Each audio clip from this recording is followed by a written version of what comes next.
Neil, let me ask you, as you're looking at this list of 18 co-defendants, who poses the largest threat to Donald Trump on that list? Well, I think it is all of the above. It's hard to say. I think if lawyers for any of the 18, Jen, I think would be advising their client right now to think seriously about flipping and providing evidence, because you don't have the ability to kind of, hope that you're going to get a pardon from the president or from some Republican president in the future. So, I'd be looking first at Rudy Giuliani, who's been obviously steadfast and loyal to this point, but Trump isn't paying his bills. And so, that's obviously going to create some problems. And he has a lot of exposure. I would also say Mark Meadows, the chief of staff, who's kind of danced this dance for a long time about avoiding charges, by somewhat cooperating with the feds. He's, I think, being called in Georgia in a much more dramatic way because he's indicted.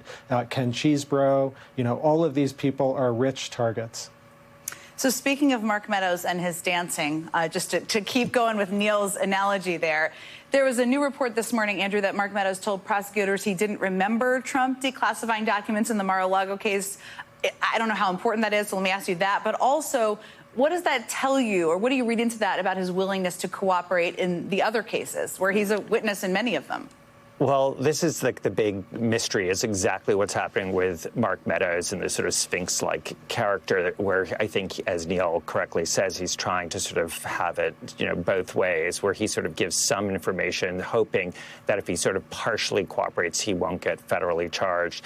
He clearly is giving some information to the feds. He is reported to have said that he offered to help Donald Trump go through his boxes and return the material that needs to be returned, and that Donald Trump rebuffed him.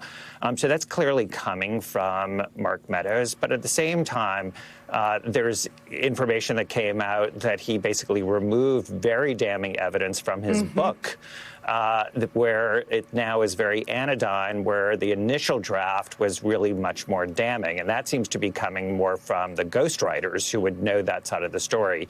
I think this is definitely more to come. I think that both Fani Willis and Jack Smith are basically going to be telling Mark Meadows, or have told him, you either are a defendant or you are a cooperator who has pled guilty. But it's one or the other. You can't be both.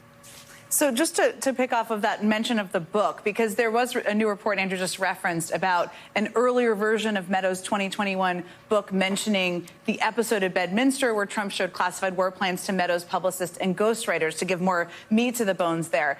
Neil, and then the report suggests that he personally edited it out because he didn't believe at the time that Trump would have possessed a document like that at Bedminster. I will leave judgment on that out there for a moment. But, Neil, could he be in trouble for that? Is that something that, he could face legal issues around?